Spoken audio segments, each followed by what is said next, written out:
tarde. Ok, boa tarde. Tarde. Boa tarde, Luís. Precisamente 18h30. Estamos a ser pontualíssimos. Boa tarde. Bom, então, em nome da PDSI e da sua direção, dou-vos as boas-vindas a este webinar sobre o tema do Digital Omnibus e o seu impacto na proteção de dados, em particular no RGPD. É um evento que pretendemos repetir ao longo do ano, hoje com incidência na proteção de dados. Este evento é, em particular, uma realização do Grupo RGPD e do Grupo da Regulação Digital. Temos aqui o responsável pelo Grupo RGPD, Orlando Colasso, que vai fazer o encerramento aqui deste nosso evento. Bom, seguindo. Esta é uma iniciativa importante. É uma iniciativa importante na sequência do relatório Draghi do ano passado, enfim, tudo aquilo que seguiu, do impulso que foi dado pelo Conselho Europeu no sentido da Comissão, enfim, fazer avançar um projeto ambicioso de simplificação e melhoria da regulamentação, muito com o objetivo de garantir a competitividade europeia e, enfim, uma desburocratização e o crescimento económico que são absolutamente vitais neste momento para a Europa e neste contexto geoestratégico tão dramático e tão relevante na história recente europeia.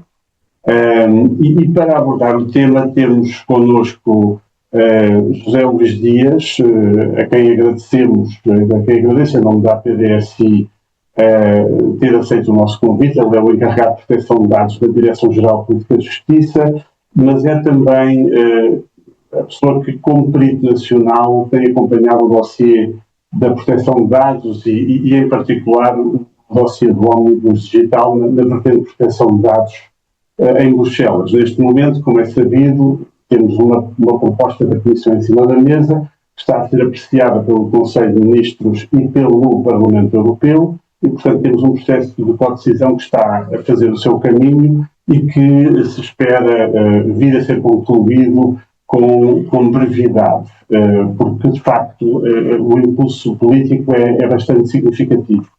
Depois teremos também connosco o professor Alexandre Sousa Pinheiro, que é uma personalidade absolutamente conhecida e reconhecida no mundo da proteção de dados e que dispensa apresentações. E temos também a Cristina Máximo dos Santos, que é DPO da Caixa Geral de Depósitos. Ambos estes oradores são também membros do grupo RGPD da APDSI, ilustres membros, gostaria de sublinhar, a quem também agradeço terem aceito o convite para fazerem esta intervenção sobre o tema Omnibus Digital RGPD.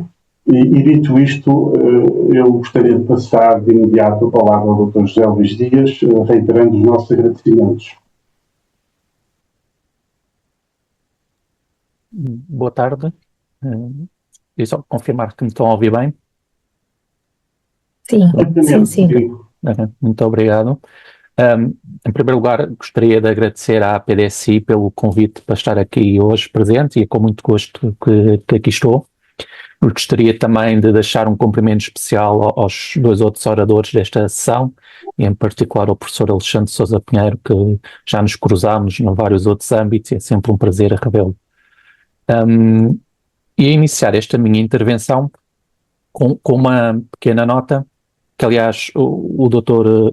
Luís Neto Galvão já fez um pouco essa introdução, mas eu gostaria-vos, acho que era importante iniciarmos, e até pelo facto de ser o primeiro orador, por falarmos um bocadinho do que é que são os ónibus e o ónibus digital em particular, e portanto ia fazer um pouco essa explicação.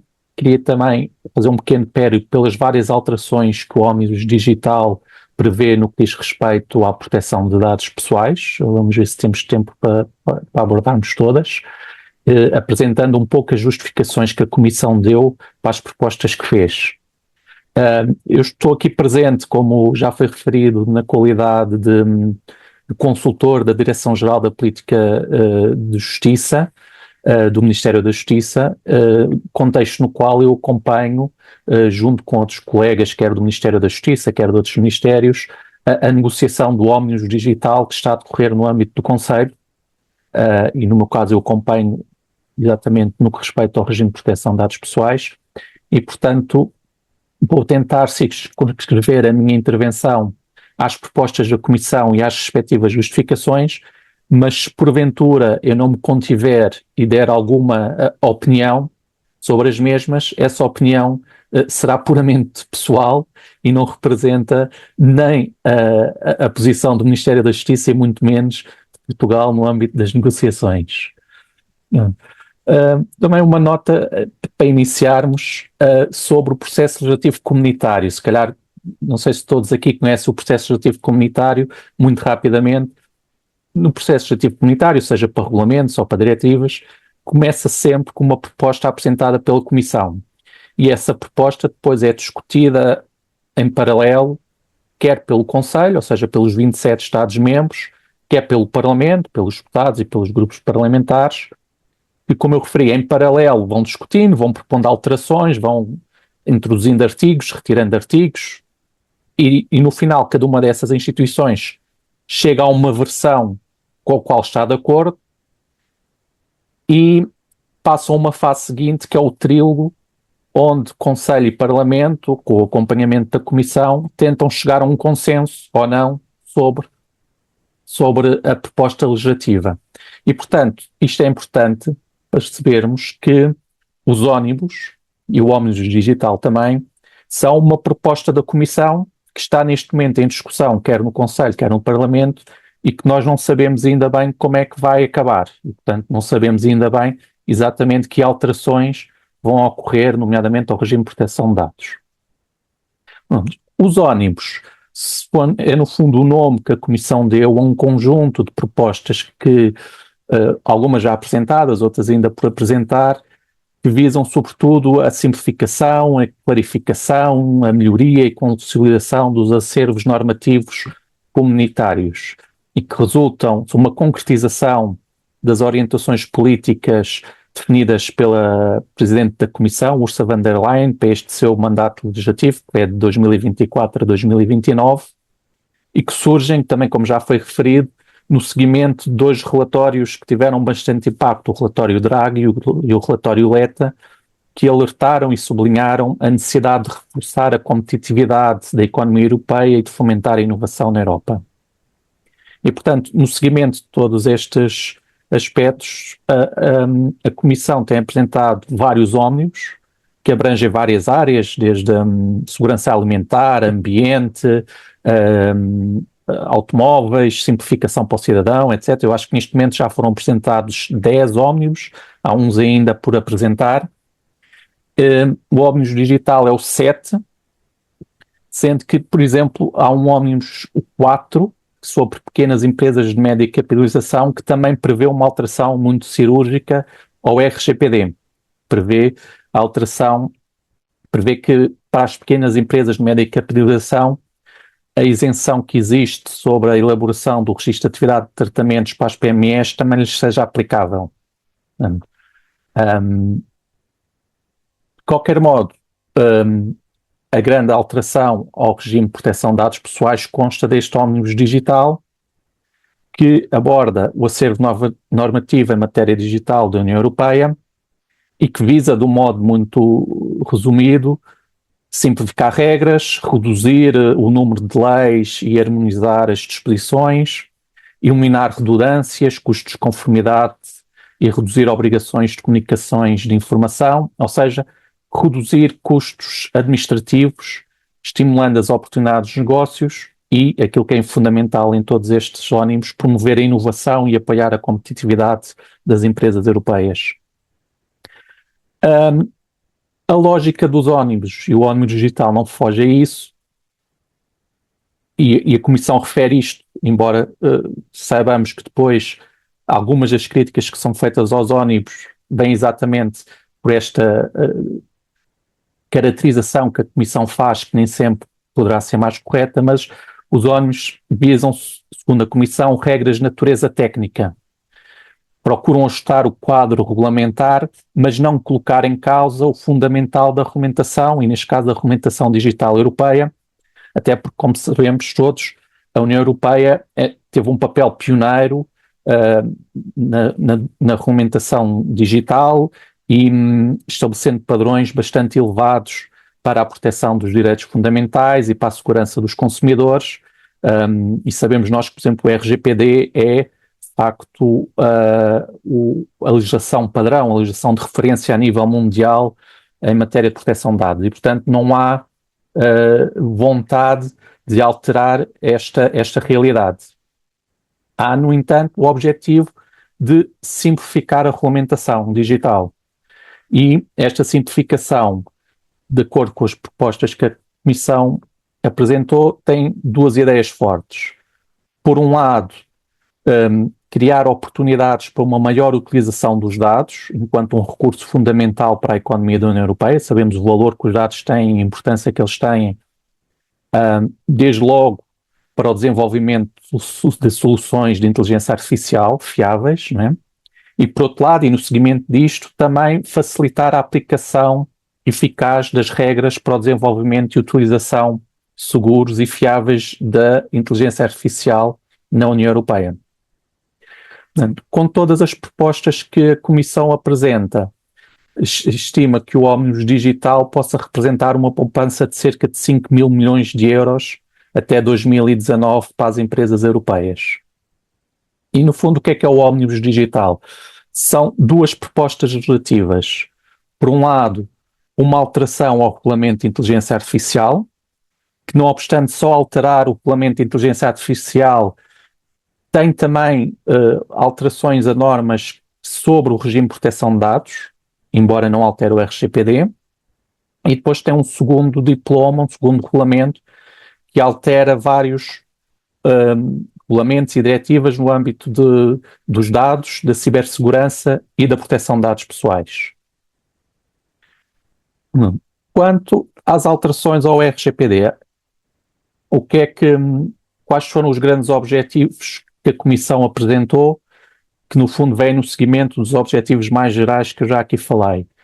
Por um lado, procura harmonizar, clarificar e simplificar a aplicação do RGPD, mantendo um elevado nível de proteção de dados em toda a União Europeia, e, por outro lado, visa facilitar o cumprimento do RGPD pelos operadores e apoiar a inovação tecnológica, incluindo o desenvolvimento da inteligência artificial europeia. Portanto, é transversal a todas estas alterações uma forte preocupação com a inteligência artificial. As alterações que a Comissão propôs resultam também daquilo que a Comissão designa por um diálogo contínuo que tem tido com os stakeholders, com as partes interessadas ao longo destes anos, e em particular com um evento que houve em julho do ano passado, 2025, um chamado Diálogo de Implementação, no qual a Comissão ouviu empresas, organizações da área da privacidade e da proteção de dados, portanto, os stakeholders da área, e do qual concluiu que as partes interessadas, na generalidade, consideram que o RGPD é um quadro jurídico equilibrado, cumpriu os seus objetivos e que, portanto, não se justifica uma alteração geral do RGPD, mas que há algumas alterações específicas que são necessárias de modo a harmonizar a aplicação do RGPD e a simplificar algumas obrigações que resultam para os responsáveis do tratamento. Por outro lado, a Comissão procura, com as alterações que agora propõe, também, de certo modo, refletir a jurisprudência do Tribunal de Justiça da União Europeia e também alguns pareceres do Comitê Europeu para a Proteção de Dados que foram sendo apresentados ao longo dos anos. Quanto às alterações específicas previstas ao RGPD, elas são, podemos dizer, em 11 matérias. E eu vou tentar abordá-las todas, não sei se vou ter tempo para respeitar o tempo que me deram ou conseguir fazer. A primeira, e se calhar com mais impacto desde logo, tem a ver com uma alteração ao conceito de dados pessoais.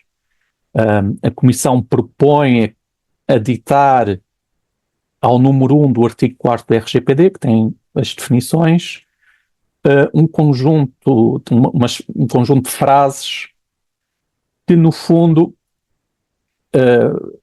o que visam, segundo a Comissão, é ultrapassar alguma falta de clareza ou de precisão quanto ao momento em que um indivíduo é considerado indiretamente identificável e, portanto, saber a que partir de momento é que o RGPD se aplica ou não nessas situações.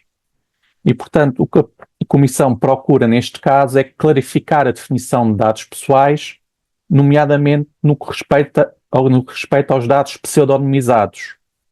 E faz isso procurando de algum modo codificar aquilo que é a jurisprudência do Tribunal de Justiça da União Europeia, em particular no caso bastante recente, no caso SRB, em que o Tribunal de Justiça veio dizer que os dados pseudonimizados não devem ser considerados em todos os casos e para todas as pessoas como dados pessoais, para efeitos de aplicação do RGPD, que a pseudonimização pode, dependendo das circunstâncias de cada caso, impedir efetivamente que outras pessoas que não o responsável pelo tratamento identifiquem o titular dos dados, de tal forma que para elas o titular dos dados não seja ou deixe de ser identificável, e que deste modo a perspectiva relevante para avaliar a natureza identificável do titular dos dados depende essencialmente das circunstâncias do tratamento dos dados em cada caso individual, e que a natureza identificável do titular dos dados deve ser avaliada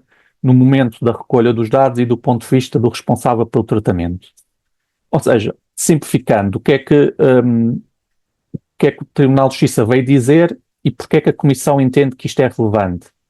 O que o Tribunal de Justiça veio dizer, no fundo, é um conceito de dados pessoais relativo. É um conceito que depende das circunstâncias e das circunstâncias do responsável pelo tratamento, de certa forma. E isto é relevante porque, como se lembram, eu referi que um dos objetivos da Comissão é promover a utilização de dados.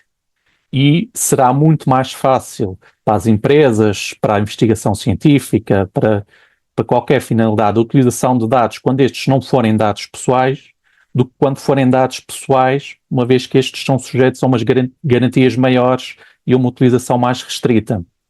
E, portanto, de certo modo, a Comissão vem procurar codificar a jurisprudência do Tribunal no sentido em que aumenta o número de situações em que os dados pseudonimizados não são considerados dados pessoais para quem não consegue reverter essa pseudonimização, digamos assim. Pronto, acho que é esse o grande objetivo da Comissão, deste modo trazendo clareza ao refletir a jurisprudência do Tribunal de Justiça e aumentar a segurança jurídica quando haja a utilização das técnicas de pseudonimização e a transmissão desses dados já pseudonimizados.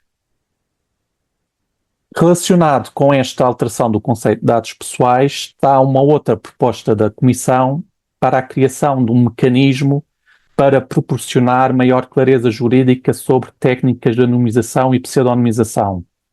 Este mecanismo consta do proposto artigo 41A, que eu acho que até foi inserido já assim numa fase muito avançada da proposta da Comissão, porque inclusive não tem epígrafe, mas no fundo o que a Comissão propõe é a possibilidade da própria Comissão adotar atos de execução que permitam especificar os meios e os critérios relevantes para determinar se dados resultantes da pseudonimização deixam de constituir dados pessoais para determinadas entidades.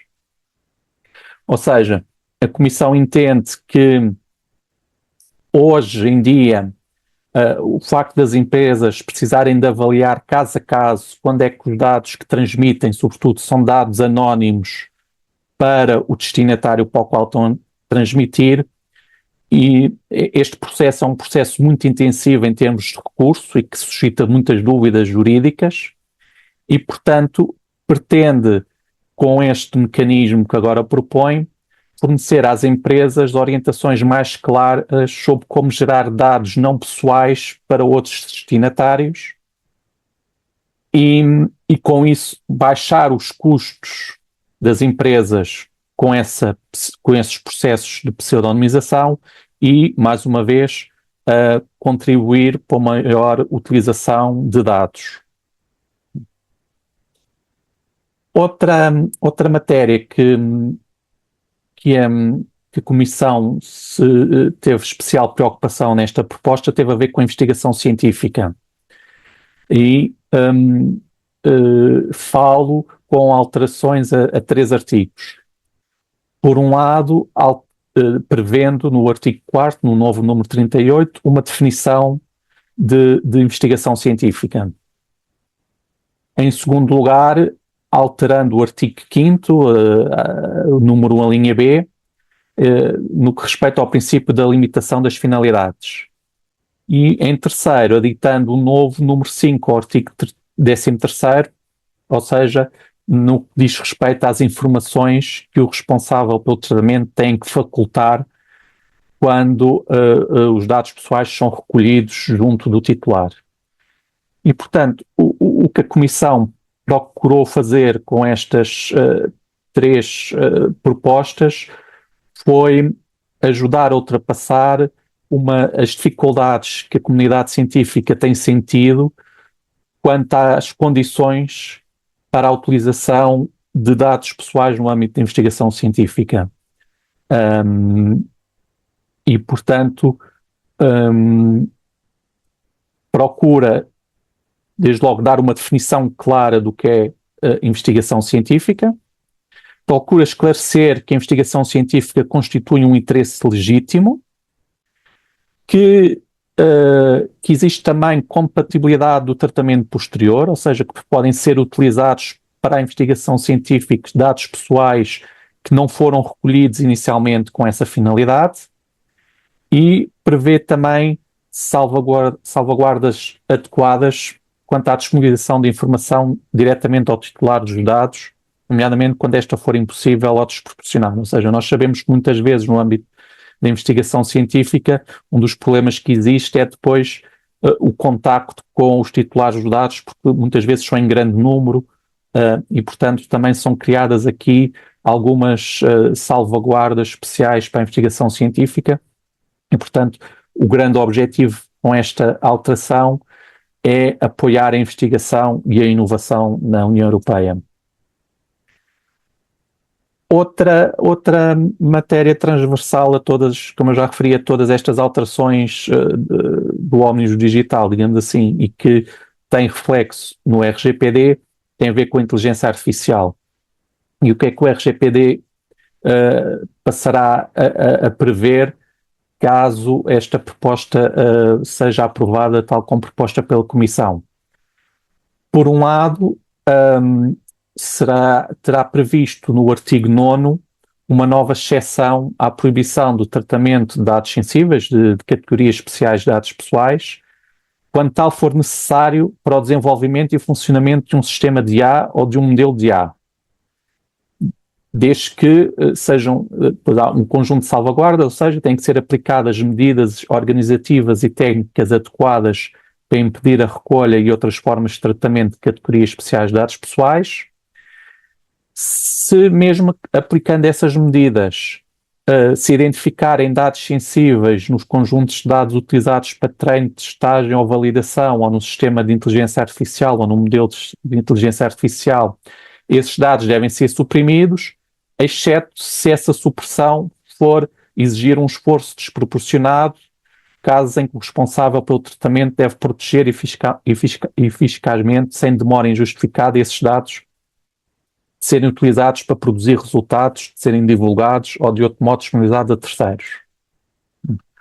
Outra alteração prevista quanto à inteligência artificial é um novo artigo, neste momento classificado como 88C, que esclarece que o tratamento de dados para efeitos de desenvolvimento e funcionamento de um sistema de inteligência artificial ou de um modelo de inteligência artificial pode ter como fundamento de licitude o interesse legítimo do responsável pelo tratamento, ou seja, que se enquadra no artigo 6º, número 1, a linha F do RGPD, desde que, mais uma vez, se preveja um conjunto de salvaguardas, nomeadamente medidas organizativas e técnicas e garantias adequadas para defender os direitos e liberdades dos titulares de dados.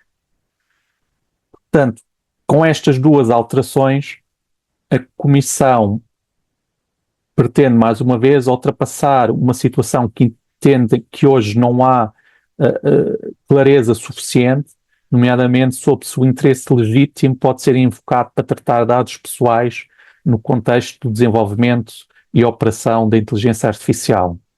E, portanto, esclarece essa situação, afirmando claramente que existe este interesse legítimo, para além de prever uma exceção para o tratamento de dados sensíveis, quando for apenas residual e sujeito a salvaguardas específicas. Ou seja, mais uma vez, temos uma medida que visa apoiar a inovação e o desenvolvimento da inteligência artificial europeia, mantendo ou procurando manter um elevado nível de proteção de dados. Eu acho que já me estou a aproximar do meu tempo limite, não sei como é que... Ia só referir muito rapidamente algumas outras... Sim, temos tempo. Temos tempo? Conclua. Ok.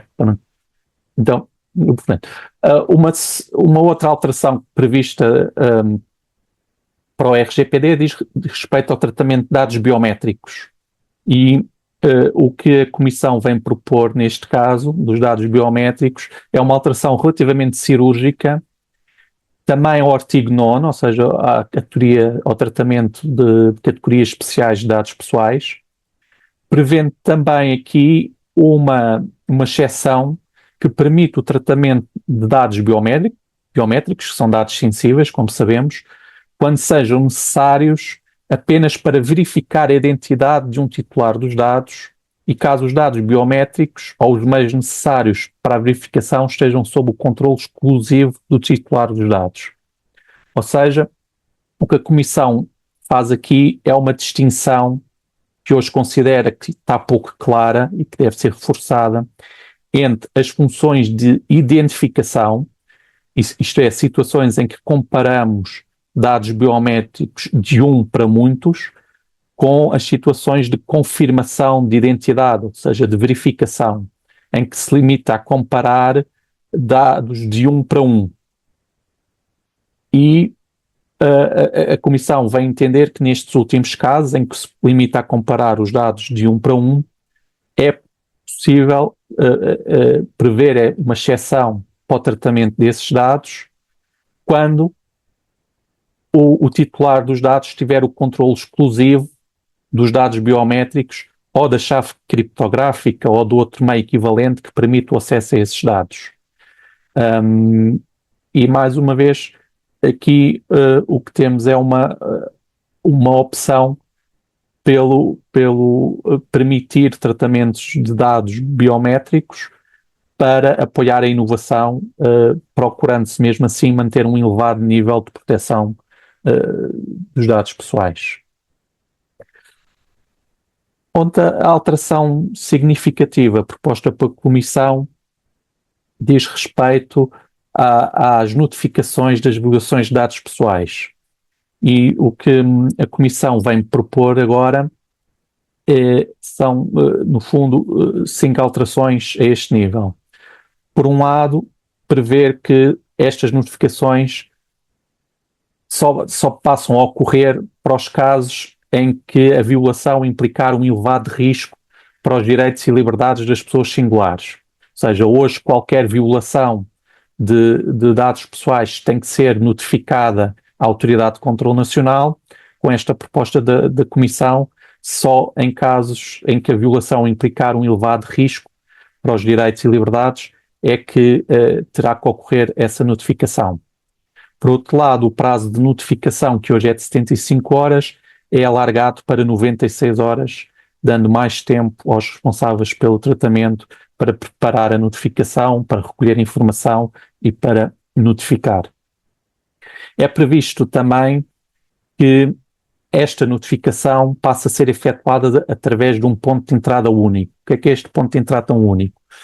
É um mecanismo europeu que, perante o qual se passará a fazer a notificação e que depois vai distribuir essa notificação para as autoridades relevantes. E aqui estamos a falar de notificações não apenas no âmbito do RGPD, mas também notificações, por exemplo, ao nível da NIS2 ou ao nível do regulamento EIDAS. Portanto, hoje o que acontece é que muitos destes eventos que ocorrem, nomeadamente eventos relativos à segurança de dados, à cibersegurança, o mesmo evento tem que ser notificado a várias autoridades nacionais, seja autoridades nacionais em função da matéria, seja porque são autoridades nacionais de vários Estados, e com esta solução o que a Comissão vem propor é que o responsável pelo tratamento faça uma única notificação para este ponto de entrada único, e é da responsabilidade deste ponto de entrada único difundir a notificação pelas autoridades que sejam competentes para analisar a mesma.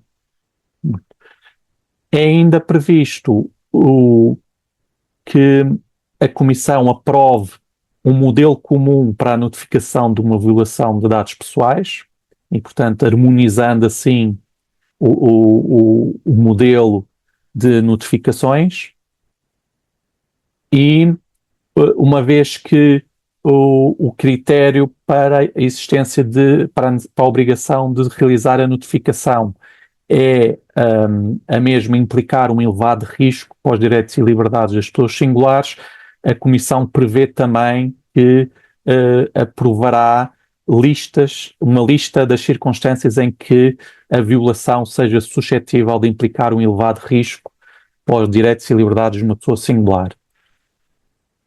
Portanto, temos aqui uma proposta da Comissão que, desde logo, parte de um pressuposto que é as notificações das violações de dados que hoje existem às autoridades de supervisão em situações de baixo risco são entendidas como desnecessariamente onerosas. Os custos para a Comissão, os custos que elas hoje implicam, não são justificados por aquilo que se alcança com essa comunicação, com essa notificação, e, portanto, introduzem este conjunto de alterações que visam reduzir a carga administrativa dos responsáveis pelo tratamento, facilitar o processo de notificação através do canal único, aliviar também a carga de trabalho das autoridades de supervisão, porque vão receber menos notificações, e também harmonizar a nível da União Europeia a noção de elevado risco para a violação de dados.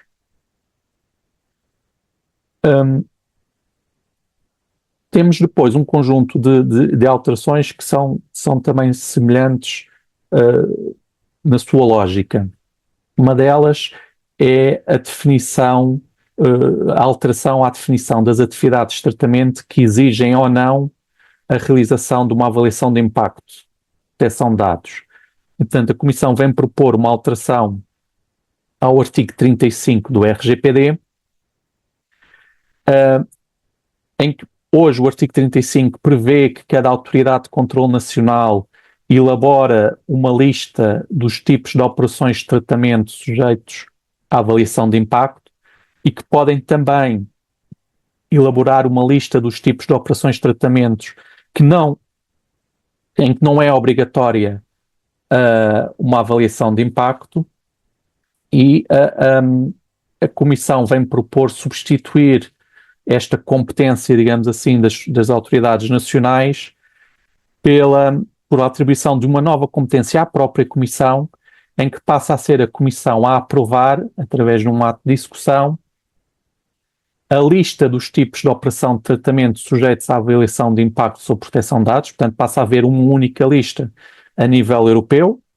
Também passa a haver uma única lista a nível europeu para as operações de tratamentos em relação às quais não é obrigatório uma avaliação de impacto.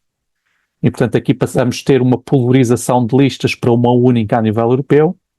E a Comissão passa também a poder aprovar algo novo, que é um modelo comum e de metodologia comum para a realização das avaliações de impacto. Nós sabemos que hoje há vários modelos, há várias metodologias e, tendo em vista facilitar o trabalho dos responsáveis pelo tratamento, proporcionar maior segurança jurídica, no fundo, a Comissão vem propor harmonizar estas 3 dimensões a nível europeu. Também no que respeita à informação a prestar aos titulares dos dados pelos responsáveis pelo tratamento, a Comissão vem propor outra alteração. Já referi uma que dizia respeito à investigação científica e a Comissão propõe ainda uma outra alteração ao artigo 13º, ao seu número 4, que vem resolver aquilo que para a Comissão foi entendido como um problema, que é o facto das obrigações de informação dos responsáveis pelo tratamento serem consideradas desproporcionadas nos casos em que o risco para o titular dos dados é baixo e quando este já dispõe na prática das informações relevantes.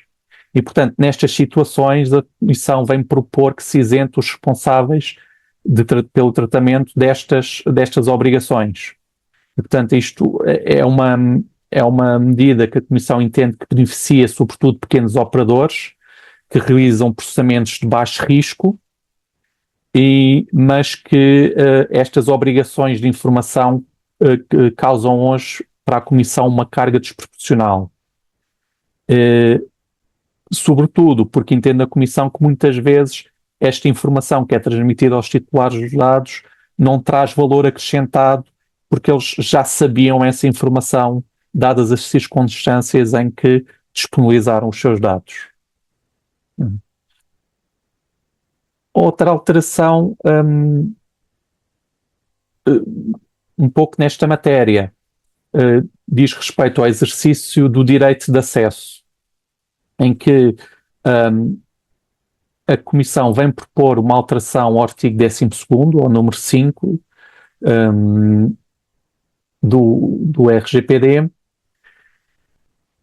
porque a Comissão entende que há hoje situações em que o direito de acesso é utilizado pelos titulares dos dados de forma abusiva e para fins que não sejam a proteção dos seus dados pessoais.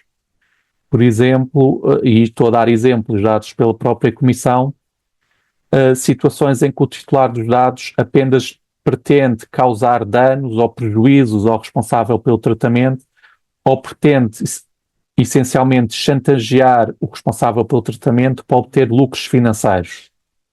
E, portanto, a solução que a Comissão apresenta para este problema, que ela entende existir, é esclarecer os casos em que o direito de acesso aos dados pessoais é utilizado de forma abusiva pelos titulares dos dados e para fins que não sejam a proteção dos seus dados pessoais e, portanto, haver uma clareza jurídica quanto a estas situações e também ficar claro que nestas circunstâncias o responsável pelo tratamento pode recusar-se a dar seguimento ao pedido efetuado pelo titular dos dados ou solicitar uma taxa razoável para responder ao pedido. Eu ia pedir agora se puder abreviar um bocadinho. Ok. Eu tinha só mais 3 alterações, não vou falar de uma, até porque tenho algumas duas que têm a ver com a alteração ao artigo 22, que tem a ver com as decisões individuais automatizadas, e é só perder aqui um bocadinho mais de tempo em duas alterações. Uma é ao regime de cookies, que a Comissão vem propor um conjunto de alterações, sobretudo através de uns novos artigos 88A e 88B, que visam, sobretudo, responder a um problema que acho que todos nós sentimos, que tem a ver com a chamada fadiga de cookies, é o facto de hoje termos de estar permanentemente a responder aos banners das cookies que aparecem nos sites em que estamos sucessivamente a responder à mesma questão, em que muitas vezes não percebemos como é que esses banners funcionam, eles são complexos, têm várias camadas, são repetitivos, não informam também o utilizador, não percebem bem porque é que muitas vezes o utilizador não percebem porque é que estão a dar consentimento. Para além de que são dispendiosos, segundo a Comissão, cada site onde é implementado um desses banners tem, só por causa disso, um custo de 400 euros por ano por site. E, portanto, o que a Comissão vem propor para combater estas situações é, desde logo, determinar que, quando esteja em causa cookies que tratem dados pessoais, o regime aplicável é o RGPD.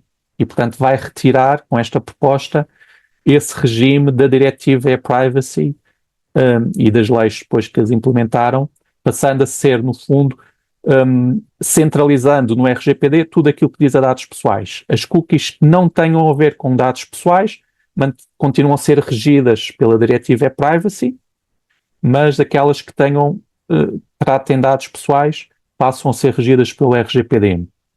Depois, a Comissão também vem propor manter o princípio de que o acesso a um dispositivo requer consentimento, mas alarga as isenções de consentimento atuais para determinados fins de baixo risco. Ou seja, passa a haver mais situações em que não é preciso pedir consentimento.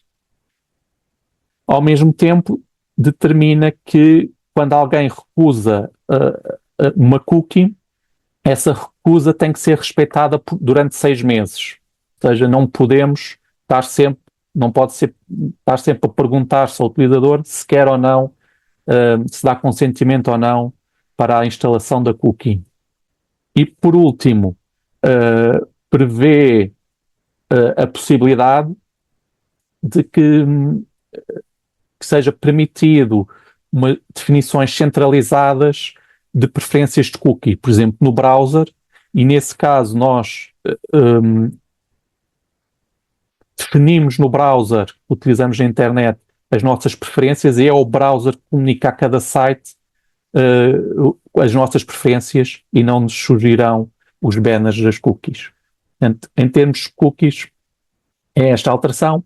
A última alteração que o Ómnibus Digital prevê quanto ao regime de proteção de dados já não está no RGPD, está na própria alteração ao Regulamento de Inteligência Artificial, nomeadamente no novo artigo 4A, como ele agora está identificado na proposta, que o que faz é, revogando o atual número 5 do artigo 10º do Regulamento IA,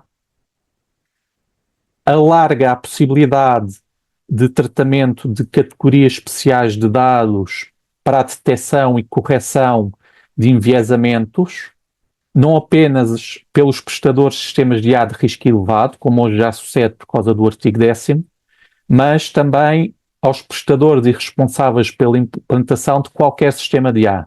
Ou seja, no fundo, permite a utilização de dados sensíveis para a detecção e atenuação de enviesamentos para todos os sistemas de IA e não apenas pós de risco elevado. Pronto, tentei ser o mais rápido possível, pode ser sido muito rápido em algumas questões, podemos falar mais à frente. O que é importante é perceber também que, como já foi referido, nós estamos perante uma proposta da Comissão e, portanto, vamos ter que esperar para perceber qual é o resultado final que vamos assistir depois das alterações ao RGPD. Muito obrigado. Obrigado. Eu agradeço imenso a sua apresentação tão completa.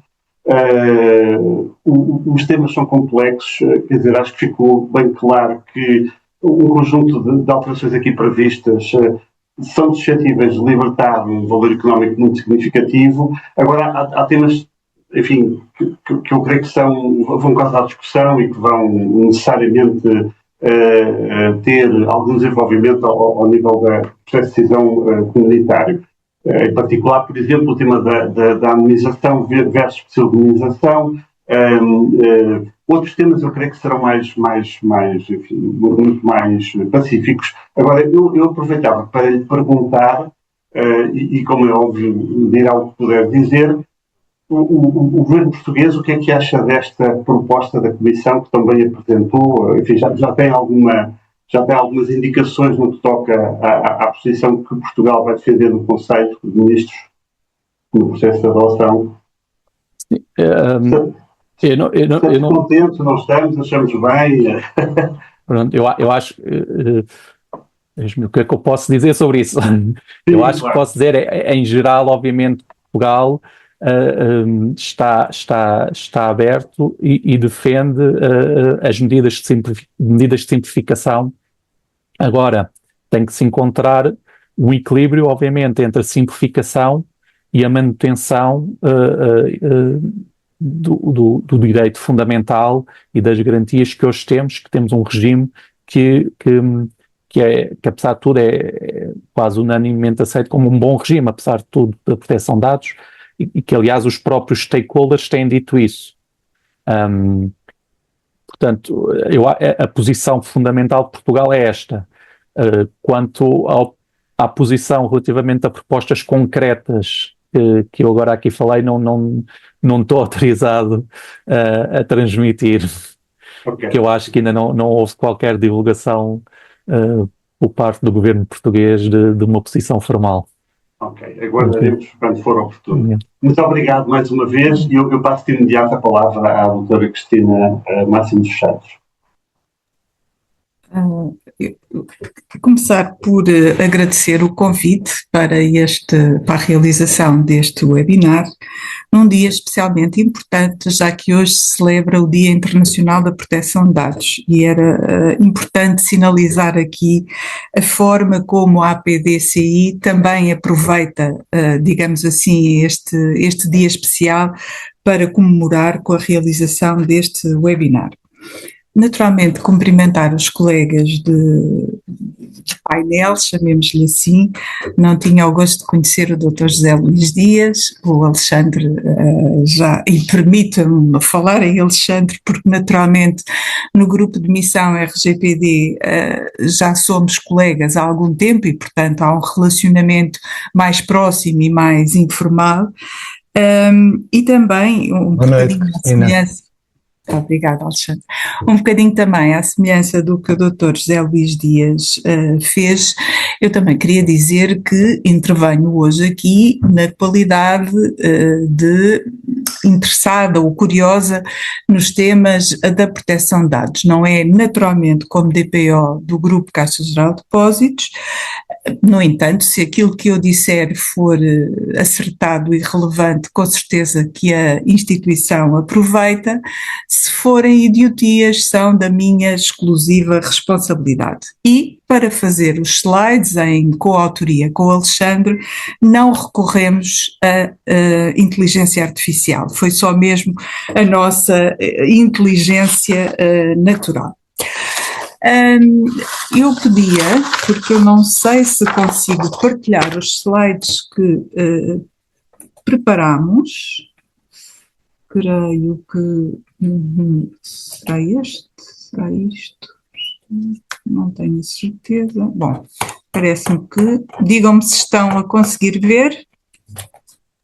Sim, está a partilhar. Então esta é a capa, não me interessa. Ora bom, quando me propuseram o tema, eu confesso que naturalmente quando, enfim, se foi aparecendo pelos idos de novembro de 2025 este Digital Omnibus, eu centrei-me, digamos assim, ou a minha atenção centrou-se naquilo que tem a ver com a proteção de dados, visto que no fundo é isso que faço cotidianamente. No entanto, à medida que no fundo fui lendo, a minha percepção, e portanto as palavras são minhas e a responsabilidade é inteiramente minha, foi a de que se por um lado o RGPD é um instrumento jurídico relevante a nível mundial, com o regulamento da inteligência artificial europeu, fui percebendo a necessidade de, para que o regulamento da inteligência artificial possa ser plenamente aplicável e cumprido pelas entidades e pessoas relevantes nessa matéria, era preciso esclarecer ou era preciso modificar algumas das disposições do RGPD. Bom, quando começo de facto a ler, percebo que, e aliás partilho aqui, andei uns dias perdida sobre qual era o ómnibus que eu tinha que ler. Se era de facto o ómnibus que se chama Digital sobre a Inteligência Artificial, primeiro a que tive acesso, se era propriamente aquele ómnibus que altera o RGPD, e portanto andei aqui com alguma dificuldade em perceber exatamente do que é que estávamos a falar e o que é que era relevante.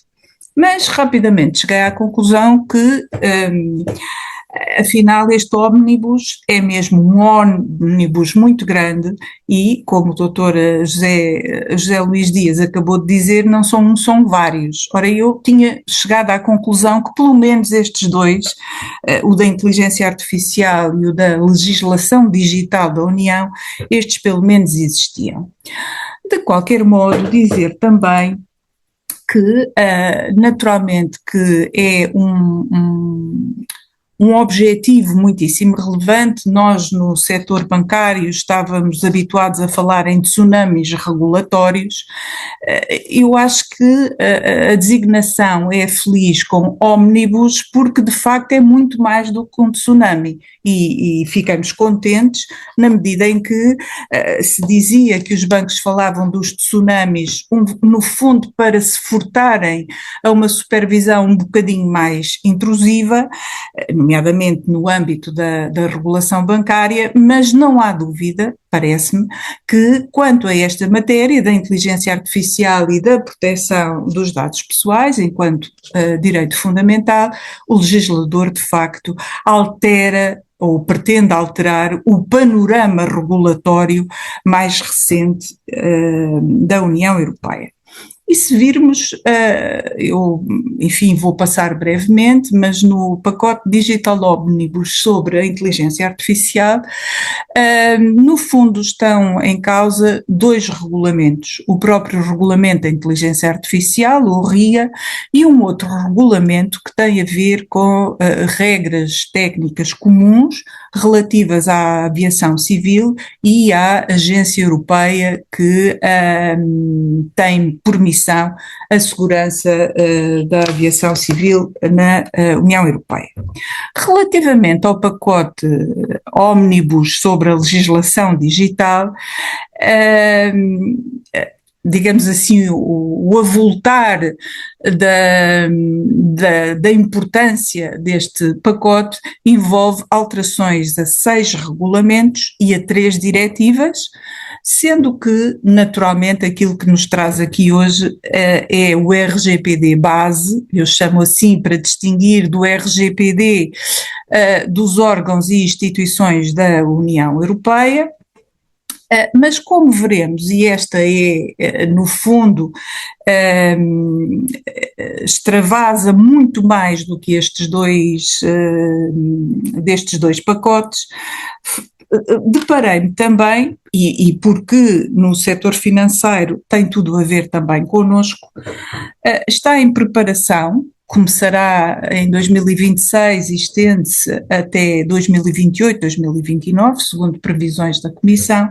Temos ainda um outro que é o Fitness Check, relativamente mais a matérias de regulação da cibersegurança, regulação dos circuitos integrados, regulação da internet aberta, pronto, questões que são, eu diria já cotidianas no ambiente digital em que vivemos, mas que por força da complexidade e da tecnicidade destas matérias exigem do legislador europeu aqui um revisitar mais atento de tudo isto. E a dificuldade, eu sei que estamos a falar num objetivo de simplificação e de redução de custos, mas eu gostaria de salientar também o esforço que tem sido necessário às empresas, em particular, de acomodar ou de se tornarem conformes as suas práticas internas nestes domínios, mas a dificuldade não é só a de tentar cumprir, mas como adaptarmos-nos, enquanto empresas, às alterações legislativas que aí vêm. E eu penso que nem sequer estou a ser exaustiva nos regulamentos e na legislação que estou aqui a citar e que carece de ser revista e atualizada, porque, por exemplo, no âmbito da inteligência artificial estão em curso trabalhos de revisão do regulamento no sentido de considerar a inteligência artificial como um produto e, nesse sentido, e nomeadamente no âmbito da medicina, não é? Nomeadamente os Brain Computer Interfaces que são utilizados, nomeadamente como próteses para suprimir algumas deficiências ou patologias de determinados cidadãos em matéria de saúde, tudo isso está em preparação, tudo isto está em reflexão e envolve naturalmente equipas multidisciplinares, sendo que este próprio conhecimento não se adquire de um dia para o outro. Nós estamos aqui a refletir em conjunto e, pela minha parte, isto implicou o esforço de uma leitura atenta e da análise possível que posso partilhar aqui hoje convosco, sendo que, e como bem já foi salientado, isto são propostas, ainda não é o texto definitivo.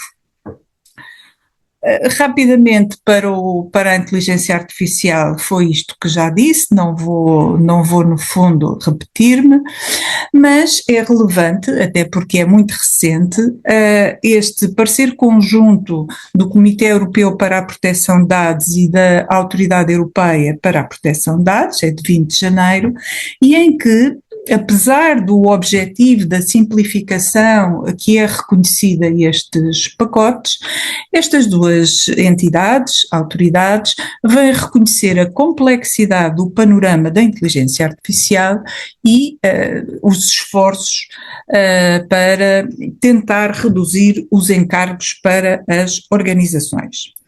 De qualquer modo, é a opinião destes dois organismos que estas propostas podem comprometer a proteção das pessoas singulares, nomeadamente nestes três âmbitos. Em particular, a extensão da base jurídica para o tratamento de categorias de dados pessoais para detecção e correção de enviesamentos, que, salientam estas entidades, só deve ser admitida em situações muito específicas, quando o risco de enviesamento for suficientemente grave. E eu atrevia-me a dizer que, pela experiência que tenho de 8 anos como DPO, era muito importante que estas situações específicas constassem de uma lista comum ou de uma lista única para que, de uma vez por todas, aquilo que é a interpretação nacional das autoridades não conduzisse à fragmentação da própria aplicação da legislação. E, por outro lado, essas listas seriam com certeza muito úteis e verdadeiramente relevantes em termos de simplificação para as organizações, porque, pelo menos pela lista, poderiam mais facilmente orientar aquilo que são as suas práticas na tentativa de assegurar conformidade. Depois, relativamente ao registro dos sistemas de risco, de alto risco de inteligência artificial, estas duas entidades veem como preocupação a sugestão, a proposta de eliminação da obrigação de registros de sistemas de IA elevado, que consta do anexo 3 do RIA, do Regulamento da Inteligência Artificial, ainda que sejam os prestadores a considerar que o risco não é elevado, não é alto risco, mas um risco de, digamos assim, impacto e gravidade inferior. Por entenderem que essa eliminação prejudicaria a responsabilização dos fornecedores, dos prestadores e dos utilizadores enquanto organizações e poderia conduzir a isenções indevidas dos registros destes sistemas. Por outro lado, estas duas, aliás, como de resto, acho que o mundo inteiro, pelo menos o mundo europeu e ocidental, veem com bastante preocupação os atrasos na cronologia da implementação da inteligência artificial. Como sabem, fala-se na possibilidade de um stop the clock, mas, por outro lado, penso que os interesses económicos dos principais produtores, criadores de inteligência artificial e a própria inovação e os impactos na economia digital não se compadeceriam muito bem com esse stop the clock, embora de facto há uma grande dificuldade do mercado ou do tecido empresarial para a conformidade com as normas do RIA. Quanto ao pacote que nos importa e que nos traz hoje aqui da legislação digital, no fundo é um mega pacote, altera 6 regulamentos e 3 diretivas, só a título enfim, de curiosidade e da própria sistematização deste pacote, temos 60 considerandos. O legislador europeu é prolixo em considerandos, também aqui não é coisa pouca, e parece-me, também uma opinião muito pessoal, que à semelhança do RGPD, estes considerandos não são meros considerandos, há aqui aspectos que devem ser olhados com muita atenção e para cumprimento por parte das organizações, mas temos de facto aqui um conjunto alargado de atos legislativos da União e que este pacote vem alterar. E por outro lado, já agora, se me permitem um passinho atrás, isto é de facto um desafio muito grande, porque eu sou cética quanto à coerência intrínseca destes pacotes ómnibus, todos eles, não é? Porque se nós estamos aqui a falar de regulamentos que são autênticos códigos, não é? Quando andamos na faculdade e aprendemos a importância da codificação da lei, hoje em dia não se fala de códigos, mas fala-se de regulamentos que são, enfim, também muito extensos, quase como códigos, e compatibilizar tudo isto, quando os próprios comitês de criação de normas da Comissão são integrados por peritos diferentes, com sensibilidades diferentes, também consoante a tipologia das matérias, eu tenho reservas ou tenho reticências quanto à coerência intrínseca de tudo isto, até porque já ao longo destes 8 anos em que sou DPO, tenho assistido a tentativas de verificar ou de clarificar quem são os destinatários dos vários regulamentos para saber se há sobreposições ou não, e confesso que não é um exercício nada fácil. Depois, o Dr. José Luís Dias já no fundo referiu os aspectos em que o RGPD inova. Eu e o Dr. Alexandre Sousa Pinheiro vamos partir aqui as matérias, mas partir com consenso, não é? Com consentimento, eu não diria, mas de mútuo acordo, é melhor assim, vamos repartir aqui as matérias, e eu começaria por destacar a alteração ao artigo 5º, nomeadamente ao número 1, à linha B, o princípio da limitação das finalidades, que exatamente, entre outros aspectos, e como já salientado, vem no fundo esclarecer que a utilização posterior ou a finalidade posterior para efeitos de investigação científica, arquivo histórico ou para fins estatísticos é compatível com a finalidade indicada ou comunicada, informada ao titular de dados a quando da recolha.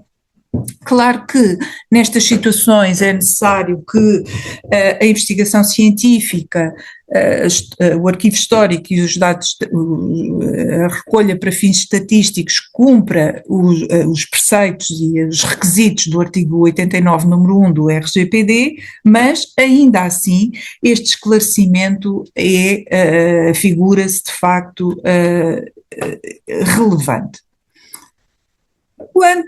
Eu vou ser mais telegráfica quanto a estes aspectos, mas quanto ao artigo 12 e no fundo, às limitações ao direito de acesso, reparem que aqui este uso abusivo dos direitos reconhecidos pelo RGPD aos titulares de dados e em especial o direito de acesso é algo que de alguma forma já tinha sido cerceado ou, digamos assim, restringido, esclarecido através das orientações 1/2022 do Comitê Europeu para a Proteção de Dados relativamente ao direito de acesso. Direito esse que é de resposta gratuita, portanto as entidades têm aqui de facto custos quanto à resposta ao exercício deste direito e o que se tem visto na prática, e em especial no setor bancário, é que os titulares de dados, invocando o direito de acesso, vêm impedir tudo e mais alguma coisa, nomeadamente, e não é caso único, extratos bancários e todas as comunicações telefónicas e de e-mail que mantiveram com os bancos desde a abertura de conta, por exemplo. E naturalmente que não é esse o âmbito e o cerne do direito de acesso. Aliás, consta dos pressários das entidades, das instituições de crédito, que as segundas vias de documentos são pagas, têm um custo administrativo.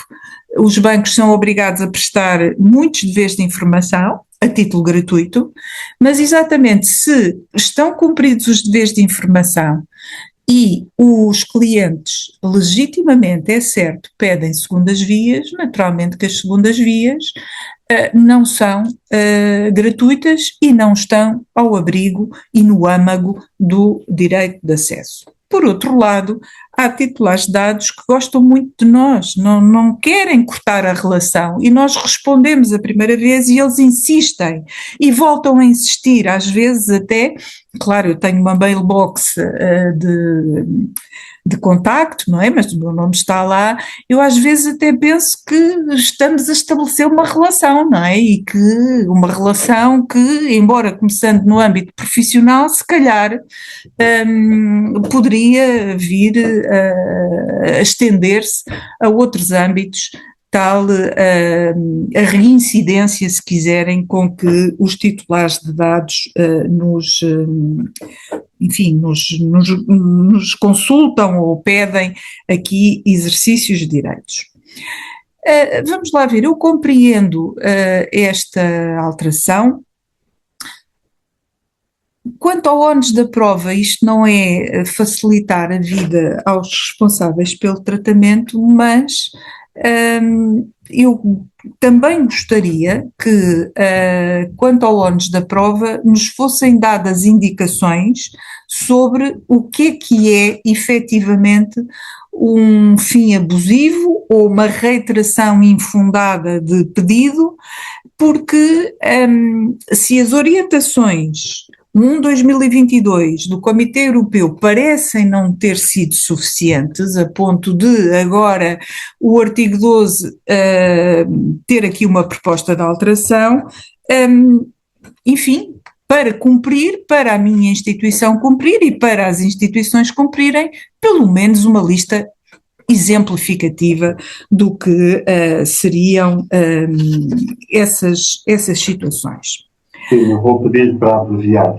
Com certeza, então.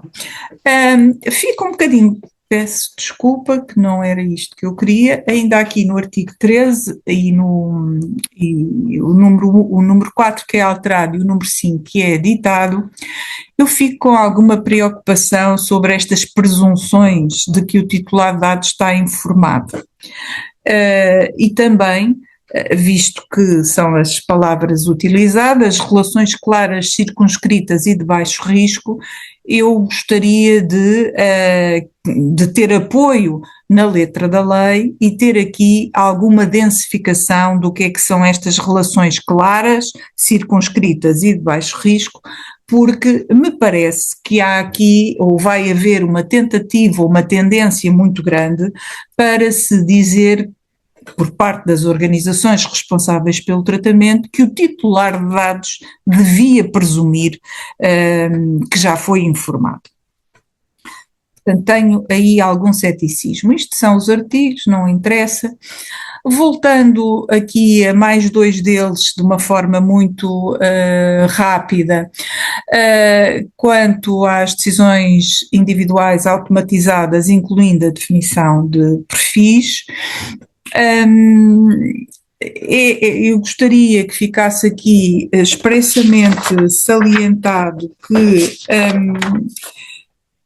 o consentimento é a única, ou deve ser a única base de licitude aceitável para a definição de perfis e que, de facto, a supervisão ou revisão humana continuem a fazer parte da admissibilidade deste tratamento de dados, porque, de facto, ele pode ser impactante e produzir efeitos severos ou graves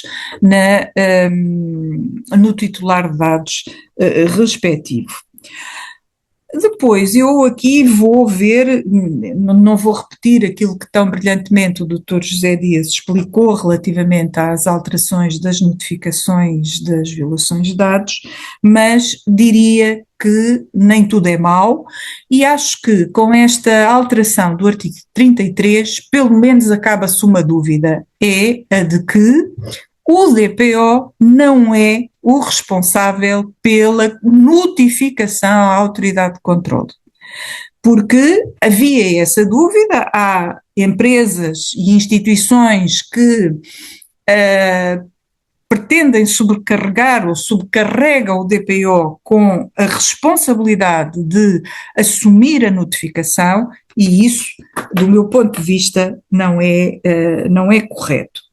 Depois, quanto aos modelos e listas de notificações de violações de dados, eu louvo de facto o trabalho da Comissão, porque, mais uma vez também, e os presentes saberão com certeza, tem havido orientações sucessivas do Comitê Europeu para a proteção de dados sobre as listas e dos casos de notificação, mas na prática eles são muito teóricos e temos dificuldades em por aquilo que existe nessas orientações, classificar um determinado incidente como violação de dados e dentro destas, daquelas que implicam obrigatoriamente a notificação à autoridade de controle. Portanto, desde que venham modelos comuns mais esclarecedores e listas,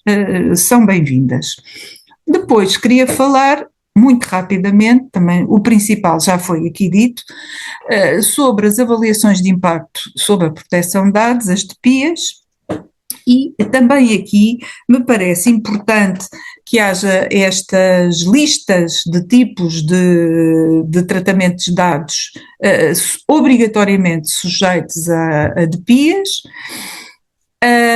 e listas em que as DPIAs não são de realização obrigatória, porque Naturalmente que a fragmentação também resulta aqui, na aplicação da lei, daquilo que tem sido o entendimento, quer da CNIL, quer da APDE de Espanha, quer da CNPD de Portugal, e, portanto, há de facto, sendo um regulamento comum diretamente aplicável nos Estados-membros, parece-me que, por força daquilo que é o papel atribuído às autoridades nacionais de controlo, tem havido aqui divergências quanto à realização de TPIA, ao próprio grau de risco associado ao tratamento de dados e, portanto, era importante, de facto, que a Comissão Europeia, através da adoção dos respectivos atos de execução, viesse aqui pôr alguma clareza quanto a este aspecto. Outro aspecto que me parece importante é, de facto, e aqui penso que não é só na banca, mas em vários outros setores de atividade, aquilo que verdadeiramente é importante é saber qual é a articulação, se é que ela existe, mas penso que sim, tantas as vozes autorizadas que tenho ouvido no sentido em que de facto há uma correlação direta entre as DPIAs do artigo 35 do RGPD e as FRIAs do artigo 27 do Regulamento da Inteligência Artificial. E, portanto, eu gostaria de ver aqui esclarecido, aproveitando este pacote ómnibus, gostaria de ver aqui esclarecido se há de facto essa correlação, embora nos TPIAs o que nós estamos a avaliar é o risco para a proteção dos dados pessoais e no FRIA estamos a analisar um outro conjunto mais vasto de direitos fundamentais, mas era importante isso ficar esclarecido. Era importante também saber, ou pelo menos haver uma indicação sobre se é o DPO ou não que deve realizar, ou qual é o papel do DPO na FRIA, se é um papel semelhante ao parecer final no âmbito da DPIA. E, por outro lado, já que o legislador europeu tem aqui utilizado a ideia do modelo comum e de uma metodologia única, por que não também na DPIA termos isso, sendo que, naturalmente, enquanto não existir, têm que valer as listas nacionais existentes.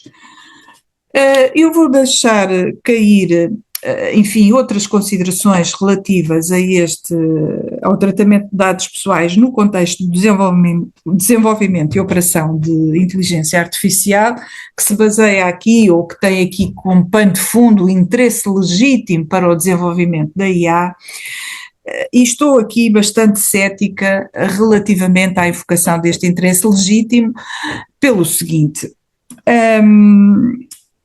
nós sabemos que, do ponto de vista do Comitê Europeu para a Proteção de Dados, anda em preparação umas orientações sobre o que é o interesse legítimo e orientações com exemplos.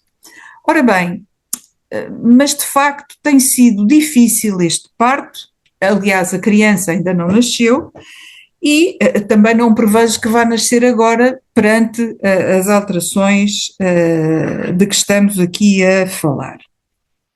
Por outro lado, este interesse legítimo soa bem às entidades responsáveis pelo tratamento. O interesse até é legítimo. Mas a minha questão, de ordem mais prática, é como é que se afere o teste de proporcionalidade, necessidade e adequação no âmbito deste tratamento, ainda que o tratamento seja para o desenvolvimento da inteligência artificial e naturalmente que a inovação é um interesse comum, mas não é um interesse comum que se possa sobrepor aos interesses dos titulares de dados, porque senão não sei se estamos num Estado de Direito e parece-me que a União Europeia tem a democracia como referente ou referencial de valores comuns. Por outro lado, nomeadamente para as crianças e para as pessoas vulneráveis, cujo conceito já agora também era importante ser clarificado, aproveitando este digital ómnibus ou ómnibus tout court, as pessoas vulneráveis e as crianças, os interesses delas prevalecem sobre os interesses dos responsáveis pelo tratamento e creio naturalmente que também no caso em que o tratamento seja para desenvolvimento da IA. E pela minha parte, tenho aqui mais, alguns aspectos, mas no fundo eu vou concluir, porque no fundo são ditos de outra forma temas que já abordei. Uma nota muito particular e muito rápida para o ómnibus digital da legislação digital da UE não altera só o regulamento em matéria de cibersegurança e como também já foi aqui mencionado, propõe aqui um ponto único de entrada para o reporte de incidentes, sendo que este reporte causa-nos alguma preocupação na medida em que, para além destes que aqui estão, temos reportes à autoridade de supervisão bancária competente e, portanto, de facto, gostávamos muito que isto fosse um single entry point e que este mecanismo europeu fizesse a distribuição pelas entidades, pelas diferentes entidades competentes nesta matéria,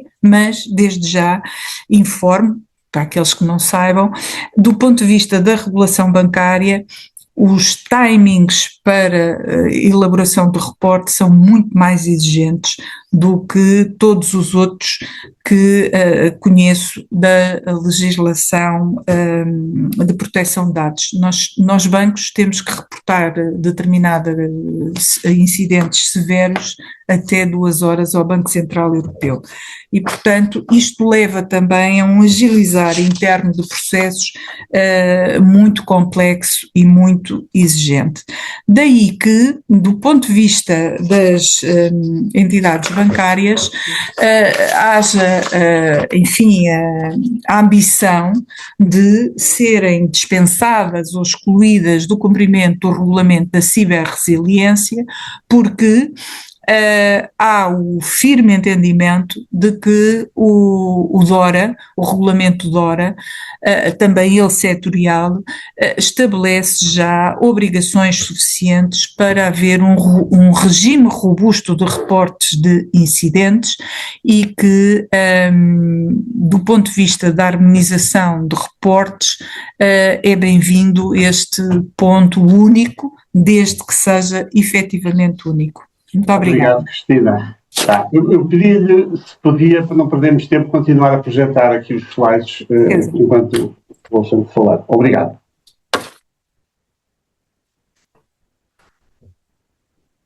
Alexandre, estás sem microfone. Obrigado. Muito obrigado. Vamos fazer aqui umas observações relativamente a esta, começando aqui por esta disposição sobre a alteração do conceito de dados pessoais. Antes disso, agradeço a possibilidade de estar aqui a fazer esta pequena exposição e também o facto de pertencer a este grupo tão interessante da APDSI, onde se debatem estas matérias da proteção de dados pessoais. Este tema da alteração ao conceito de dados pessoais deve ser antecedido por uma observação relativamente àquilo que a Comissão nos diz sobre o objetivo desta proposta e sobre saber até que ponto é que devemos acompanhar esse entendimento da Comissão. A Comissão fala-nos em simplificação, fala-nos em inovação, fala-nos também numa melhor harmonização entre o ecossistema dos diversos regulamentos e diretivas sobre esta matéria da proteção de dados pessoais, e diz-nos também que o que pretende com este projeto Digital Omnibus é eliminar algumas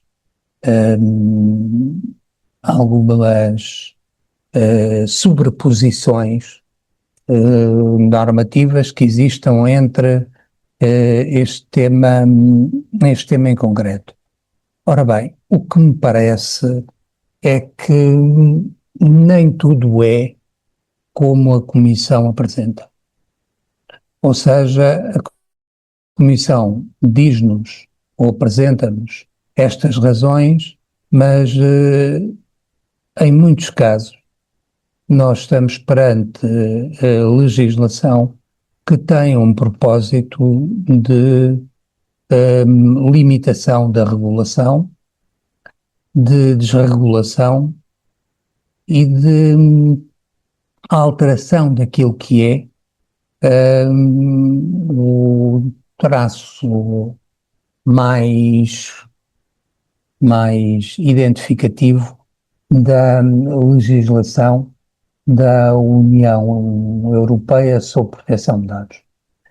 Portanto, aquilo que nós encontramos nesta via não é sempre, a meu ver, aquilo que a Comissão apresenta. Portanto, a Comissão fala-nos destes elementos, mas o que se pretende em algumas destas alterações é estabelecer uma via de desregulação facilitando, portanto, o acesso a dados pessoais, por vezes permitindo que deixem de ser dados pessoais, e por vezes também permitindo também que tenham outro tipo de bases de licitude que não são aquelas que existem atualmente. E em determinados casos onde a base de licitude não está expressamente prevista, apresentá-lo. Portanto, basicamente é isso. Ora bem, nós temos aqui uma alteração ao conceito, portanto, à definição de dados pessoais, que, atenção, nós dos diversos regulamentos que tratam a matéria relativa a dados pessoais, é comum nós encontrarmos que a definição é que consta do RGPD ou portanto, do Regulamento sobre Proteção de Dados. Portanto, isto trata-se de uma matéria que vai ter projeção noutros regulamentos, como seja o Regulamento da Governança dos Atos, ou o Data Act, ou outro tipo de atos normativos da União Europeia. E aqui o que se pretende é acompanhar com a alteração proposta aquilo que foi decidido no acórdão de 4 de setembro de 2025, portanto, o processo 413-23. Ora bem, esta proposta que se faz de alteração aponta claramente para uma redução das matérias que constituem dados pessoais. Portanto, isto não vejo como é que possa ser considerado de outra forma, senão uma redução na proteção dos dados pessoais. Ainda que estejamos a falar sobre dados cobertos por uma impossibilidade de acesso por parte do responsável pelo tratamento, que tem acesso a uma versão pseudonimizada relativamente à informação. O que está em causa é, como se falou ainda há bocado, por parte do José Luís Dias, o saber qual é o limite do indiretamente identificável. Ora bem, parece-me que, do ponto de vista jurídico, isto não vale só aqui para esta matéria em concreto. Isto vale de uma forma geral. Nós retirarmos uma informação ou retirarmos aquilo que pode ser um obiter dictum de uma decisão judicial e transpô-la para uma norma geral e abstrata, vai ter consequências que não são as pretendidas. Portanto, e nós temos isso em Portugal, basta pensar no direito administrativo e em certas normas do CPA que foram retiradas decisões do Supremo Tribunal Administrativo. E é muito discutível se essas normas, que na decisão ninguém discute que aquela decisão, que aquela norma tenha contexto naquela decisão, ou melhor, que aquela matéria tenha contexto naquela decisão, discute-se se enquanto normas são compatíveis com a Constituição, por exemplo. Portanto, não me parece que esta lógica de transportar esta matéria para o regulamento e para o conceito de dados pessoais seja uma boa construção. E é uma construção limitativa no que diz respeito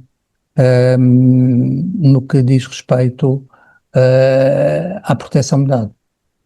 E depois o que é que se diz? Citando-se este acórdão, portanto, este acórdão de 25,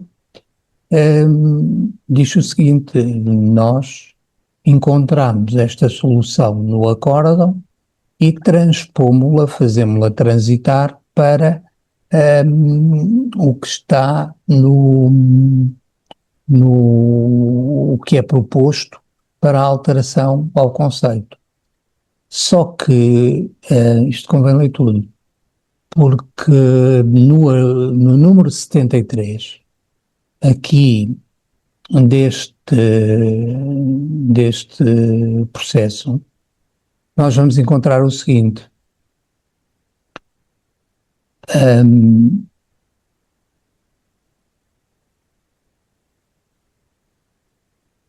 a própria existência dessas informações, portanto, estamos aqui a falar da pseudonimização, opõe-se a que os dados que foram objeto de pseudonimização possam, em todo o caso, ser considerados dados anónimos, excluídos do âmbito de aplicação deste regulamento.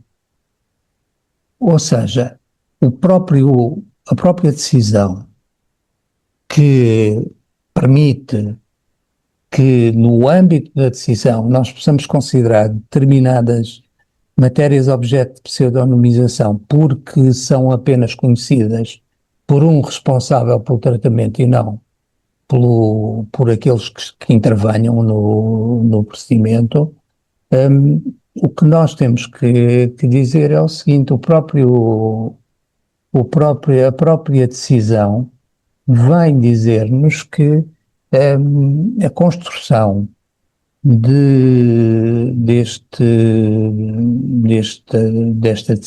desta fundamentação não faz com que os dados anónimos, portanto, aqueles dados que estariam fora do RGPD, por não serem dados que contenham informação pessoal que permita o seu conhecimento por parte dos intervenientes no procedimento, não pode ser excluída do regulamento.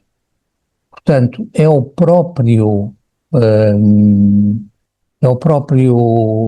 acórdão que vem proceder a esta limitação. Portanto, se o acórdão vem proceder a esta limitação, não me parece que possamos entender que estamos aqui perante necessariamente um acompanhamento do acórdão, que nunca seria uma boa ideia. Portanto, esta alteração ao conceito é, a meu ver, uma forma de reduzir, de limitar aquilo que é a proteção de dados pessoais. E o Engenheiro Raldão, por favor. Ia dizer, desculpe. Não vi. Pronto, aqui interpretamos, aqui trata-se do número mais avançado, aqui desta decisão, em que nós encontramos aquilo que é o entendimento, mas não podemos considerar que por aqui devemos encontrar fundamento para alterar o conceito que já existe há algum tempo, com alterações mínimas, na Diretiva 95/46, no Regulamento Geral sobre Proteção de Dados, e que agora vem ter esta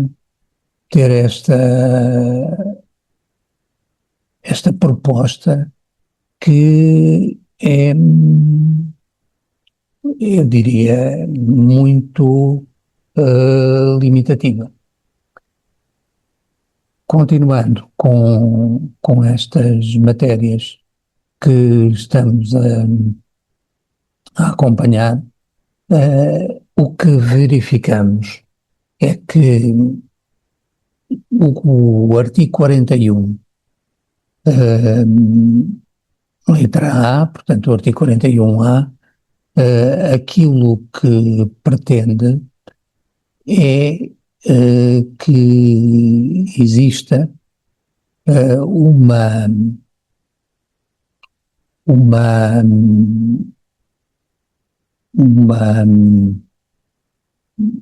um ato de execução só para dizer que os atos de execução do RGPD são ou têm sido relativamente parcos. Portanto, aquilo que nós temos como atos de execução têm sido essencialmente atos de reconhecimento daquilo que é um tratamento idêntico ou um tratamento de dados que é admitido por parte da União Europeia relativamente a outros Estados. Portanto, há uma decisão recente relativamente ao Brasil. Agora, estas matérias em concreto, o que parecem ser são elementos que pretendem garantir com mais segurança aquilo que é o conceito o conceito limitativo de dado pessoal. Portanto, quando estamos aqui a falar num ato de execução relativamente a dados pseudonimizados, não identificáveis, o que estamos é a dar uma maior segurança àquilo que é uma limitação à proteção de dados prevista no Regulamento Geral sobre Proteção de Dados. Portanto, esse é um elemento que a meu ver, deve ser assim interpretado. Ou seja, não é sempre, as interpretações não devem sempre se acompanhar aquilo que os órgãos proponentes dizem ou referem que é o propósito. Por vezes o propósito não é aquele. Continuando com estes temas. Eu perguntava-lhe que está a abordar aqui o tema, para mim, mais importante aqui do Omnibus no que toca ao RGPD, a definição, o âmbito da definição de dados pessoais. Se até agora aquilo que é a interpretação do que são dados anónimos não tem sido de uma enorme ambiguidade. Enfim, os próprios reguladores não tendo ajudado nisso, a própria CNPD nunca foi muito clara no que toca a isso. Quer dizer, se o instrumento legislativo não pode, enfim, dar aqui um contributo importante para libertar valor económico e valor para a comunidade. Eu estou a pensar, por exemplo, em dados de saúde. É verdade que os conceitos de dados anónimos ou de dados que estão abrangidos por uma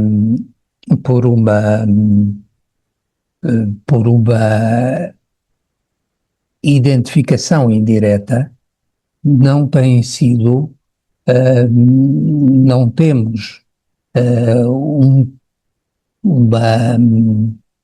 umas posições, quer por parte do Comitê, quer por parte da maior parte das autoridades, que sejam harmónicas. Agora, nunca se pôs em causa que o que estava em causa era a proteção de dados pessoais. E agora põe. A questão é esta. Portanto, eu compreendo a dificuldade e compreendo também a crítica no sentido de que não se avançou o suficiente para a definição do que sejam estes dados ou anonimizados ou dados anónimos, porque não é a mesma coisa, dados anónimos e dados anonimizados,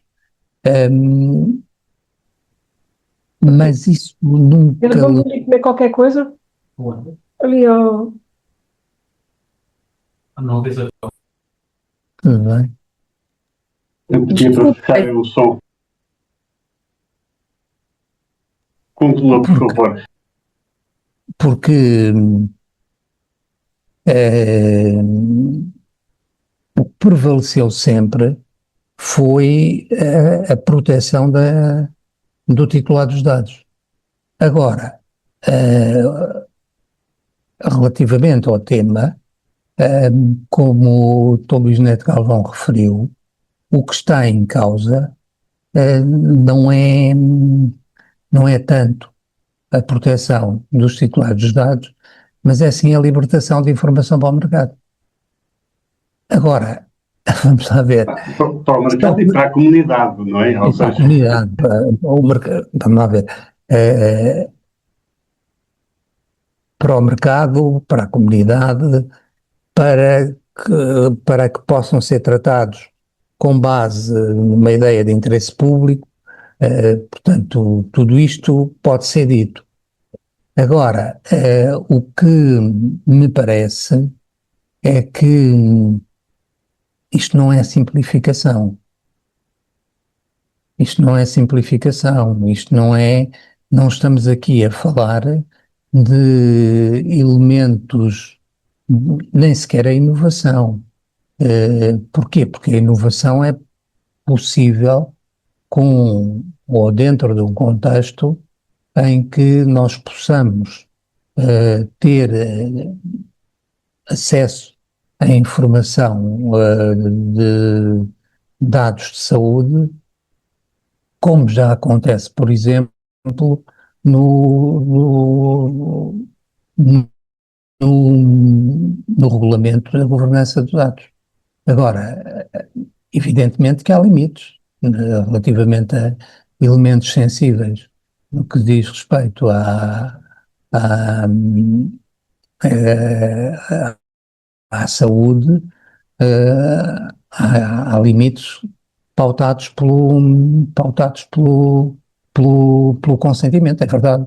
Agora, o que nós aqui vamos encontrar são elementos que superam a proteção da informação e trazem informação para a área pública, digamos assim.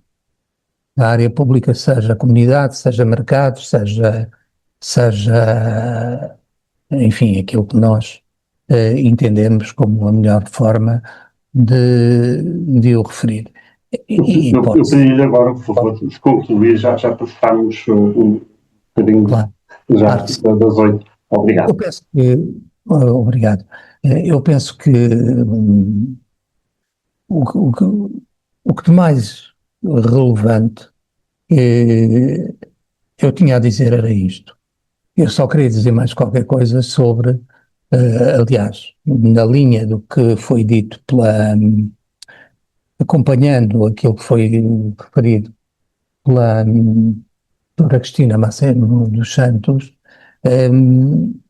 é aquilo que ocorre relativamente ao fundamento de legitimidade no que diz respeito ao artigo 88C, no que toca à inteligência artificial. Portanto, e nesta lógica acompanho completamente aquilo que foi referido.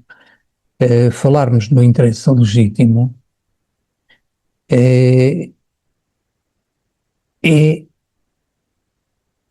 o modo como está construído aqui o interesse legítimo, esquece a ponderação com as garantias e liberdades das liberdades relativas aos titulares dos dados.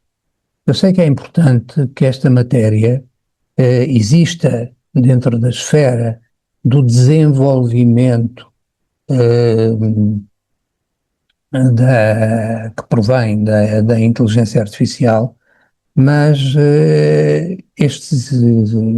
referir-nos aqui o interesse legítimo não me parece que passe dentro daquilo que tem sido a linha decisória do Tribunal de Justiça da União Europeia. Portanto, nós aqui podemos estar perante elementos, e o mesmo para o artigo 9, naquilo que é considerado como desproporcional quando esteja em causa a matéria a utilizar com o propósito dos desenvolvimentos da inteligência artificial. Portanto, só concluindo, esta proposta vai obrigar-nos a refletir sobre estes temas e saber até que ponto é que estamos, enquanto União Europeia, disponíveis para limitações relevantes, porque aqui não estamos a falar de limitações mínimas, de limitações relevantes àquilo que é a proteção de dados ou à proteção que é oferecida aos dados pessoais. Então, Luís Neto Galvão, penso que com isto termino. Obrigado, muito obrigado Foi interessantíssimo. Obrigado mesmo. E agora, para o encerramento, teremos o responsável pelo grupo RGPD, Orlando Colasso. Muito obrigado a minha. Boa noite a todos. Cabe-me a mim encerrar este webinar, que já vai um bocadinho longo, mas só queria deixar aqui algumas linhas. Eu sou o coordenador do Grupo Missão RGPD e, conjuntamente com o Luís Neto Galvão, portanto, temos aqui esta parte do RGPD e a regulação digital. Antes de mais, agradeço a todos os oradores pelas suas excelentes apresentações e, como a Cristina referiu hoje, hoje é o Dia Europeu da Proteção de Dados. Fazendo aqui um resumo rápido, o Luís Neto Galvão abriu o webinar, digamos aqui, com um dos pontos principais que deu origem, ou que pode ter dado origem a esta temática, que é o relatório Draghi e o relatório ETA. Depois, o José Luís Dias, que é o encarregado de proteção de dados da GPJ, fez aqui uma apresentação muito detalhada de algumas alterações, explicou como é que se processa o processo legislativo comunitário, o que é o Digital Omnibus, e referiu aqui, digamos, o que é que está por trás. E o que está por trás da base é a simplificação visando aspectos técnicos, a redução de custos, referiu um valor de 5 mil milhões de euros e a promoção da inovação. Referiu várias alterações específicas, como o conceito de alteração de dados, a criação de mecanismos sobre técnicas de anonimização e o fornecimento de orientações mais claras sobre essas técnicas. Referiu também a questão da investigação científica para apoiar a investigação ao nível da União Europeia. Depois também falou sobre o tratamento de dados biométricos para apoiar a inovação, a questão da notificação da violação de dados pessoais com a referência ao ponto de entrada único. E também mais alguns específicos, como a questão dos cookies, que nós temos de estar sempre a dizer ok, ok, ok, ok. E depois, finalmente, há uma questão do Luís Neto Galvão, do que é que o governo, qual era a opinião do governo português, e expressou que o Portugal está aberto e defende as medidas de simplificação, tendo, no entanto, que haver um equilíbrio entre a simplificação e os direitos. A Cristina Máximo dos Santos fez a referência a vários pacotes do Digital Omnibus, com impacto mais concreto no RGPD, na inteligência artificial e na legislação digital da União Europeia. No fundo, o legislador pretende alterar o panorama regulatório europeu e referiu os três pacotes Omnibus sobre inteligência artificial, a legislação digital da União Europeia e o Fitness Check. Referiu também que as empresas estão a fazer um esforço para se adaptarem à legislação, isso é verdade. Referiu também, como tinha dito o José Luís Dias, que para já tratam-se de propostas e não o texto final. As autoridades europeias, o Comitê Europeu para a Proteção de Dados e a Autoridade Europeia para a Proteção de Dados reconhecem a complexidade do panorama da inteligência artificial e apelam também ao reforço das salvaguardas para protegerem os direitos fundamentais. Referiu algumas alterações, como a extensão da base jurídica para o tratamento de categorias especiais de dados pessoais, o requisito de registro para os sistemas de alto risco e o impacto que pode ter o atraso no cronograma de implementação. Portanto, trata-se de um desafio muito grande por causa da coerência e a compatibilização necessária para todos os regulamentos e diretivas. Referiu também que o EPD não é responsável pela notificação, isto é importante, mas sim os responsáveis pelo tratamento de dados. Expressou, no fundo, muitas preocupações que tem um encarregado de proteção de dados. E depois concluiu também que nem tudo é mau. O Alexandre Pinheiro apresentou algumas observações sobre as alterações, como a simplificação, a redução das sobreposições legislativas. No entanto, nem todas as razões apresentadas pela União Europeia vão ao encontro do pretendido. O foco grande foi a grande preocupação com a alteração do conceito de dados pessoais, que vai reduzir o âmbito dos dados pessoais. Vai ser uma construção muito limitativa. Espero que tenha feito aqui um resumo muito rápido. O webinar já vai longo. Espero que tenha ido ao vosso encontro. Não foi possível detalhar todos os aspectos. Penso que este tema merece uma continuidade. Assim sendo, fica à consideração a necessidade de webinars mais específicos referentes aos subtemas aqui tratados. Agradeço o preenchimento dos questionários de avaliação que irão ser enviados e que nos ajudam a melhorar a organização.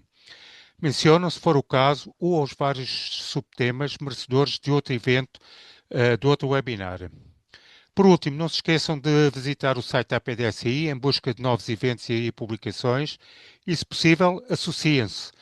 Podem se inscrever como sócios da APDSI e podem também dar o vosso contributo inscrevendo-se nos vários grupos de missão.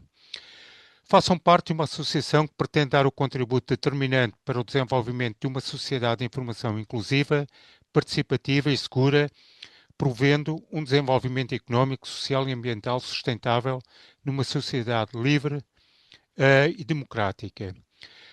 Muito obrigado pela vossa presença e até o próximo evento da APDSI. Obrigado. Obrigada. Obrigada. Obrigado. Obrigada. Obrigada. Obrigada. Muito obrigado. Obrigada. Obrigado. Boa noite. Obrigada. Obrigado.